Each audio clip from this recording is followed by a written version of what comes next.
오늘은 창세기 7장을 읽어보도록 하겠습니다.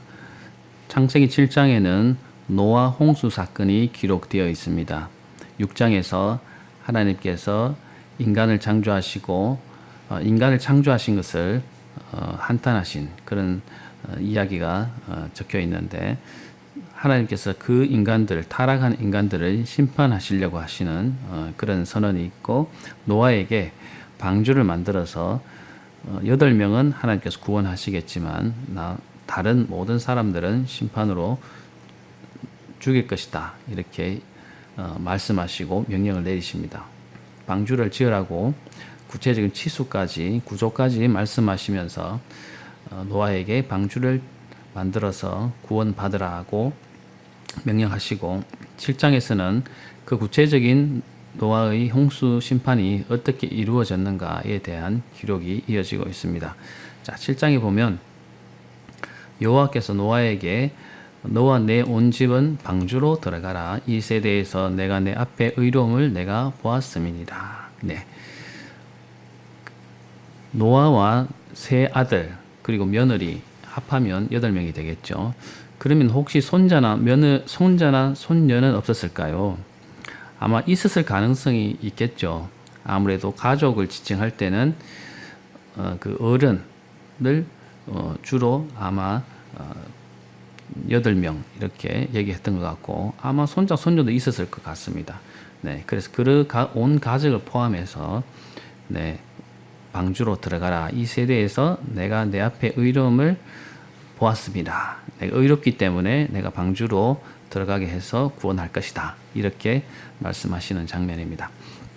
우리가 대표해서 노아의 가족을 대표해서 8명 이렇게 볼 수 있는데, 아무튼 이 8명을 하나님께서 선택하셔서 그들에게 구원의 복을 주시고 나머지는 죽이겠다, 심판하겠다, 이렇게 선언하셨죠. 그래서 이제 그 노아의 심판이 이르게 되는 것을 우리가 볼 수 있습니다. 7장 2절을 보면 정결한 짐승은 암수 7, 부정한 것은 암수 2씩 데려오라고 하고 있습니다. 6장에서 보면은 암수 2씩, 한 쌍씩 방주에 태우라고 되어 있는데, 7장 2절에 보면은 그럴 뿐만 아니라 정결한 짐승은 7씩, 암수 7씩이니까 총 14마리, 7쌍을 태우라고 하시는 것을 볼 수 있습니다. 이것에 대해서, 이 차이에 대해서 여러 가지 논란이 많습니다. 저자가 다르다, 또는 뭐 어떤 그런 이야기 소스가 다르다, 여러 주장들이 있습니다. 보수 정통적인 신학자들은 원래는 암수 한 쌍씩, 한 쌍을 그렇게 대충적으로 말씀하셨지만, 구체적으로는 정결한 짐승은 암수 7씩에서 14마리를 태우라고, 구체적인 사항은 이제 그렇지만 대략적으로 얘기할 때는 암수 한 쌍씩으로 표현하셨다, 이렇게 전통적으로 해석해 오고 있습니다.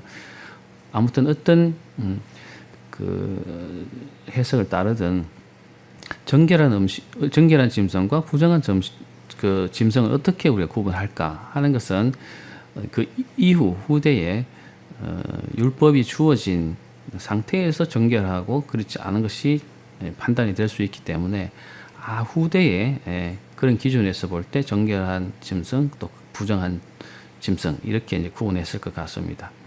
여기에 대해서 논란이 많기 때문에 어떤 확정적인 해석을 내리기는 어렵습니다. 그러나 하나님께서는 모든 종류의 짐승들을 암수 한 쌍 이상, 그리고 일부의 짐승들, 어떤 신학자들은 해석하기는 정결한 짐승이기 때문에 제사에 사용되는 그런 짐승이니까 특별하게 하나님께서 배려를 하셔서 더 많은 개체를 구원하셨다, 이렇게 해석합니다만은, 어쨌든 그 원인은, 그 이유는 정확하게 우리가 알 수는 없습니다. 공중의 새도 암수 7씩. 자, 여기도 보면 공중의 새도 암수 7씩을 태웠다는데 왜 그런지는 우리가 하나님이 아니기 때문에 정확하게 알 수는 없습니다. 그 실을 온 지면에 퍼뜨리기 위해서 암수 7씩을 태우라고 하셨고, 7일 이후에, 7일이면 내가 40주야, 40일 동안에 밤낮으로 땅에 비를 내려 내가 지은 모든 생물을 지면에서 쓸어버리겠다, 이렇게 선언하시죠. 그래서 노아가 하나님께서 말씀하신 모든 명령대로 다 준행하였다고 합니다. 자, 이제 홍수가 임하는 것을 우리가 보게 될 텐데, 홍수가 땅에 있을 때 노아가 600세, 600살 될 때, 노아가 600살 될 때에 홍수가 임했습니다. 자, 노아는 아들들과 아내와 며느리들과 함께 홍수를 피하여 방주에 들어갔고, 노아의 가족 8명이 방주에 들어갔고, 하나님께서 말씀하신 대로 정결한 짐승, 부정한 짐승, 또 새 땅에 기는 모든 것은 하나님이 노아에게 명하신 대로 암수 둘씩, 여기 또 암수 둘씩이라 나오죠. 노아에게 나와서 방주에 들어갔다고 합니다. 7일 후에 이제 홍수가 땅에 덮이게 되는데, 노아가 600세 되던 해, 반복되고 있죠. 둘째 달 곧 그 달 11의 날. 둘째 달, 그럼 우리 쉽게 얘기하면 2월 17일 되는데, 그 날짜를 계산하는 방식이 우리와 그때 달랐기 때문에, 첫째 달, 둘째 달 이럴 때 그 당시에는 둘째 달에 17일 정도 될 때에 이제 임했다고 하고요. 그 양상은 어땠냐면, 큰 기품의 샘들이 터지고, 그러니까 땅의 깊은 샘의 물들도 솟아나고, 또 하늘에서도 큰 비가 내려서, 여기 뭐 하늘의 창문이 열려서 비가 쏟아졌다고 하는 것은, 그 당시에 사람들의 관점에서 볼 때 하늘에도 어떤 문이 있어서, 창문이 있어서 그것으로도 하나님께서 심판의 물을 쏟아 부으셨다, 이렇게 진술하고 있는 것이거든요. 그것이 과학적으로 그랬다 이렇게 얘기하기는 어려울 수도 있습니다. 어떤 학자들은 궁창에 물이 터져서 쏟아내렸다라고 주장하는 분들도 있는데, 그러나 과거에 되어졌던 일이기 때문에 정확한 자료가 없으니 반박할 수도 없습니다. 그러나 어쨌든 성경의 기록상으로는 하늘에서도 물이 많이 쏟아졌고, 땅에서도 물이 터져 나와서 물이 순식간에 차올랐다라는 것이 되겠죠. 40주야를 비가 땅에 쏟아지게 됩니다.